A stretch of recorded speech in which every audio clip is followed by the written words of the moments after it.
18 April 2001 রৌমারীর Baraibari সীমান্ত।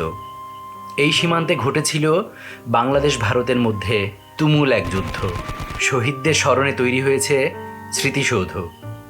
গুলির আঘাতে ক্ষতবিক্ষত দেয়াল এখনও সেই ঘটনার সাক্ষী। আরও সাক্ষী এই গ্রামের মানুষজন। ওরা ইচ্ছা করে ক্যাম্প দখল করা পারতো।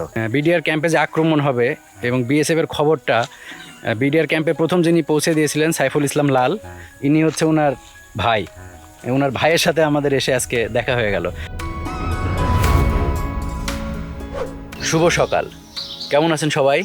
আশা করি বেশ ভালো আছেন। আজকে আবার আমরা ভ্রমণে বেরিয়ে পড়ছি। আমি জিপসিম্যান, আমি ঢাকাবন মিঠু, এবং আমাদের সাথে আরও একজন যাবে আজকে। তো আমরা আজকে যাচ্ছিটা কোথায়? বড়াইবাড়ি, রৌমারী, কুড়িগ্রাম। বড়াইবাড়ি বাংলাদেশের উত্তরাঞ্চলের বাংলাদেশ ভারত সীমান্তের ছোট্ট একটি গ্রাম, যেখানে 2001 সালে তৎকালীন বিডিআর এবং বিএসএফ এদের মধ্যে একটি তুমুল সংঘর্ষ হয়েছিল, মারা গিয়েছিল অনেকজন। আমরা আজকে সেই গ্রামের সেই স্থানটি ভ্রমণ করতে যাচ্ছি। দেখা যাক গরমের মধ্যে, যেহেতু আমরা ভ্রমণ পিপাসু মানুষ, কতদিনের বাসায় বসে থাকা যায়। হ্যাঁ, প্রচন্ড গরম। এই গরমকে সাথে নিয়েই আমরা আজকে ট্যুরে বের হচ্ছি।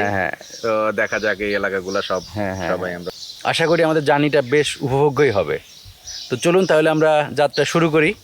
খুব সকাল সকালেই আমরা যাত্রা শুরু করেছি। যাত্রাপথে অনেকগুলো দর্শনীয় স্থানে আমরা ব্রেক নিয়েছি, যেমন নাকুগাঁও স্থলবন্দর। এখানে সাম্প্রতিক সময়ে ইমিগ্রেশন চালু হয়েছে, খুব সহজেই মেঘালয় যাওয়া যায়। পাশেই বয়ে চলেছে চমৎকার ভোগাই নদী। আরও চমৎকার একটা নদী পেয়েছিলাম টলটলা জলের। আমরা সেখানে বেশ দাপাদাপি লাফালাফি করেছি, সাঁতরিয়েছি। এরপর শেরপুরের স্বর্গোদ্যান, মধুটিরা ইকো পার্ক, গজনি অবকাশ কেন্দ্র, মায়াবী লেক, মিনি নাগাল্যান্ড সব স্থানেই ঢু মেরেছি।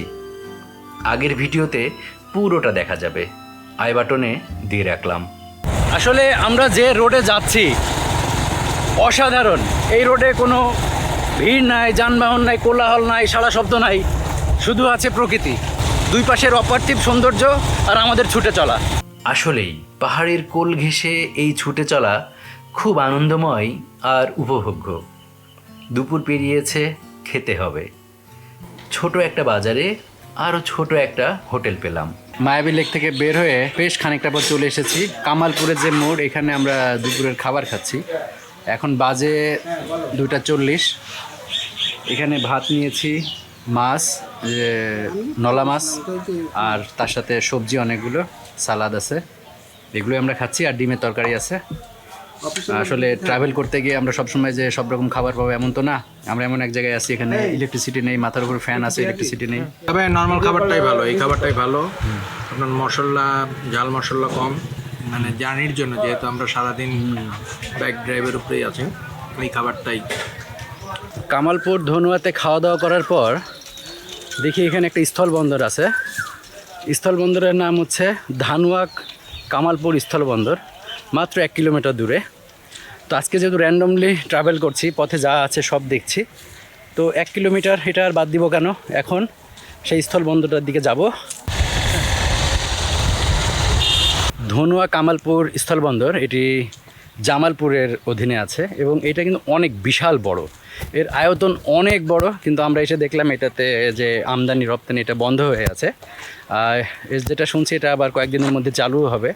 আলটিমেটলি রোজারি ঈদের আরও বেশ কিছুদিন আগে থেকে এটা বন্ধ ছিল, হয়তো এখন ব্যবসা বাণিজ্য কম সেই কারণেই বন্ধ। তবে এটার এরিয়া কিন্তু অনেক বিশাল, একদম ফাঁকা, কোনো মানে এখান থেকে মূলত পাথর আসে, অন্য কিছু আসে না। এটা নিয়ে ইন ফিউচার হয়তো অনেক বড় পরিকল্পনা থাকতে পারে বা আছে হয়তো বা। আর এই রোডে তো আসলে একসাথে আরও 3-4টা স্থলবন্দর রয়েছে, নাকুগাঁও, গবরাকোলা, আরও স্থলবন্দর রয়েছে। এখন আমরা জামালপুরে বর্ডার রোড ধরে ছুটে চলেছি। চর রাজীবপুর হয়ে যেতে হবে বড়াইবাড়ি। এখনও অনেকটা দূর, তবে সড়কটা কিন্তু খুব চমৎকার। জামালপুরে প্রচুর ভুট্টার চাষ হয়। রাস্তার দুধারে যে মাঠ, শুধু ভুট্টা ভুট্টা আর ভুট্টা, আর রাস্তার উপরে ভুট্টা শুকাচ্ছে, প্রচুর ভুট্টা। আমরা এখন গ্রামের সড়কে চলে এসেছি। এক মুরব্বির কাছে শুনে নিচ্ছি কোন দিকে যেতে হবে। একেবারেই গ্রামীণ মেঠো পথ।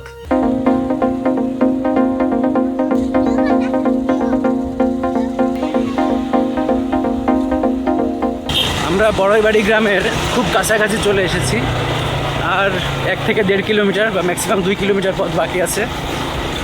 বিজিবি বড়াইবাড়ি ছোট্ট একটা স্মৃতিসৌধ। বড়াইবাড়ি যুদ্ধে শহীদ 3 সৈনিকদের স্মরণে নির্মিত হয়েছে এই স্মৃতিসৌধ। এই দেওয়াল জুড়ে কত যে বুলেটের মার্ক, এটা গুণে শেষ করা সম্ভব নয়। পুরো দেওয়াল জুড়েই গোল গোল লাল মার্ক করে রাখা হয়েছে, অনেক অনেক। ওই যে ওখানেও 2টো এবং ওই পাশে 2টো 4টা গুলির দাগ আছে। স্মৃতিসৌধে আঁকা আছে বড়াইবাড়ি যুদ্ধের ম্যাপ। আমরা কথা বলেছি স্থানীয় জনমানুষের সাথে। কি হয়েছে আল্লাহ জানে, জানি না। এরা পা ধরার জন্যে দখল করছে না কি করছে।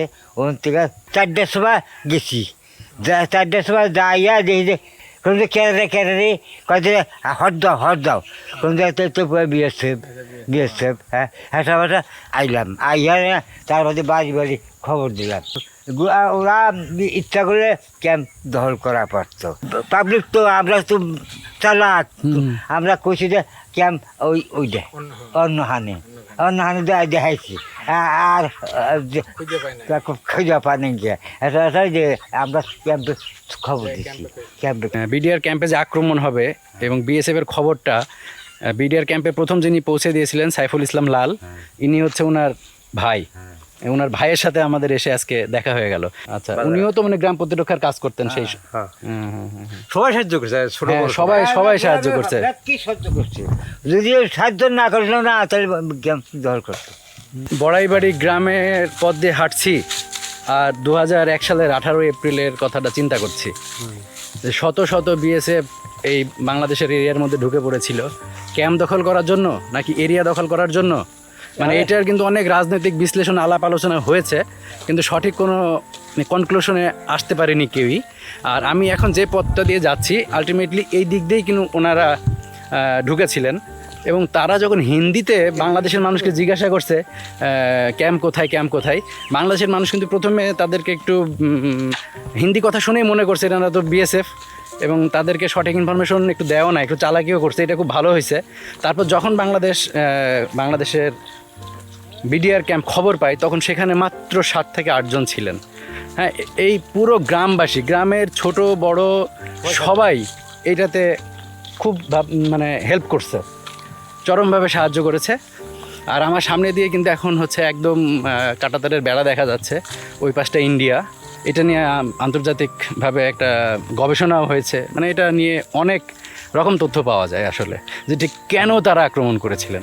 আর সেই সময় ওই যুদ্ধে ওই যুদ্ধের কয়টা, আপনি তো ছিলেন না, কিন্তু কতক্ষণ পর্যন্ত চলছিল? রাত পর্যন্ত, সন্ধ্যার থেকে সকাল থেকে আরম্ভ হয়েছে। হ্যাঁ, মানে ফজর টাইমে, এদিক ঘুরে ধরে, হ্যাঁ ফজর টাইমে আরম্ভ হয়েছে, গুলাগুলি আরম্ভ হয়েছে।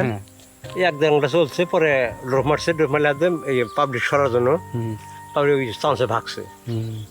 সারাদিন ছিল, তারপর দিন বুঝিয়ে তারপর রাত্রেও অনেক গুলাগুলি চলছে একটু হালকা।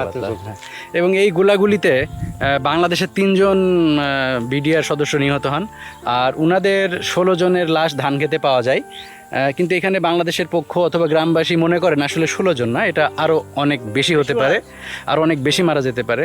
এবং লাশ হস্তান্তরের সময় ইন্ডিয়ানরা সেই লাশ নিতেও চাননি। তারা দাবি করেছিলেন যে লাশগুলো অনেক ক্ষত বিক্ষত, সেই কারণে তারা নিতে চান নাই। কিন্তু পরবর্তীতে একটা মধ্যস্থতাকারীর মাধ্যমে সেই লাশ তারা গ্রহণ করেছেন। এবং সেই সময় মনেও করা হয়েছিল যে বাংলাদেশের সাথে আসলে কি খুব ভালো সম্পর্ক ইন্ডিয়া থাকবে কিনা। এবং অবশেষে বাংলাদেশের সাথে ইন্ডিয়ার সম্পর্ক কিন্তু ভালো হয়েছে, ভালো থাকবে, এটাও আমরা আশা করি। কিন্তু কেন এই রৌমারীতে আক্রমণ করলো বিএসএফ? এর নেপথ্যে একটি কাহিনী জানা যায় যে সিলেটের পাদুয়াতে ওখানে বাংলাদেশের একটি ক্যাম্প ছিল, ইন্ডিয়ারও ক্যাম্প ছিল। 2001 সালের দিকে ভারতের বিএসএফ ওই যে পাদুয়াতে যেখানে বাংলাদেশের ক্যাম্প ছিল, ভারতেরও ক্যাম্প ছিল, তারা সহাবস্থান করছিল, কোনো উত্তেজনা ছিল না। কিন্তু 2001 সালে বাংলাদেশের সীমানার ভিতর দিয়ে একটি সড়ক নির্মাণ করে তারা আরেকটি ক্যাম্প তৈরি করে, এবং সেই সড়ক নির্মাণ করা নিয়েই আসলে ঝামেলাটা শুরু হয়। এবং এই সেই রাস্তা যেন তৈরি না হয় এটা নিয়ে বিডিআর যখন আপত্তি তোলে, তারপরে সেই আপত্তি তারা কর্ণপাত করেনি, রাস্তা তৈরি করতেই থাকে। তার পরবর্তী সময় বাংলাদেশ পাদুয়াতে যায়, 3টি ক্যাম্প স্থাপন করে, 70 জনের মতো সেখানে স্যারেন্ডার করে। একটা ঝামেলা হয়েছিল এবং পাদুয়া বাংলাদেশ দখল করে নেয়। মনে করা হয় যে পাদুয়া বাংলাদেশ দখল করে নিয়েছিল সেইটারই প্রতিশোধ স্বরূপ ইন্ডিয়ান বিএসএফ এই রৌমারীর বড়াইবাড়ি গ্রাম বা ক্যাম্প দখল করে নিতে চেয়েছে, এমনটা মনে করে অনেকে। এই বিস্তীর্ণ এলাকা জুড়ে এখন ধান ক্ষেত, তবে ঘটনা যে সময় ঘটেছিল তখন ছিল পাট ক্ষেত। ওই ঘটনার পর থেকে আসলে এই সীমান্তবর্তী এলাকায় ভুট্টা এবং পাট জাতীয় যেগুলো লম্বা উদ্ভিদ সেইগুলো চাষ করা একদম নিষেধ। আর আরেকটা কথা বলি, যুদ্ধ যে সময় চলছিল, যুদ্ধ চলাকালীন সময় তো সকালে এখানে 7-8 জন প্লাস গ্রামের মানুষ প্রতিরোধ গড়ে তুলেছিল ব্যাপকভাবে। আর ময়মনসিংহ থেকে, জামালপুর থেকে আরও বিডিআরকে ডাকা হয়েছিল, তারা বিকেল বা রাত্রের মধ্যে চলে আসছে। তো যাই হোক, সেটার একটা সমাধান হয়েছে সুষ্ঠুভাবে। ইন্ডিয়ার সাথে যে ওই কারণে আর সম্পর্ক অনেক বেশি খারাপ হয় নাই, এটা একটা বিষয়। তো আমরা আজকে এটা ভ্রমণ করলাম।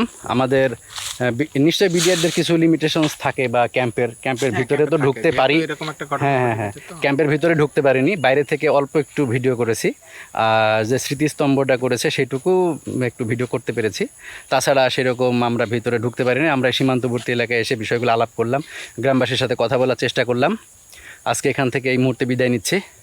বাই বাই, টাটা, ভালো থাকবেন সবাই।